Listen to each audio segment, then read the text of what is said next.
good morning mga idol. Kumusta mga idol? Andito tayo ngayon sa binibilihan ni Papa Dags ng tuyo, mga buwad. Wala akong nabili kasi ang lakas ng alon sa mga panahon dito mga idol.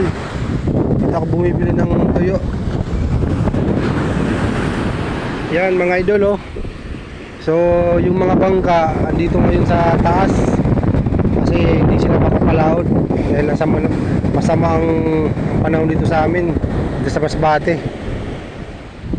So ayun mga idol oh, yun may nagagawa doon.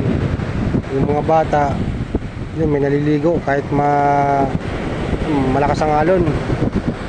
So wala muna tayong ngayon, wala tayong tuyo, wala tayong mabibinta dahil malakas yung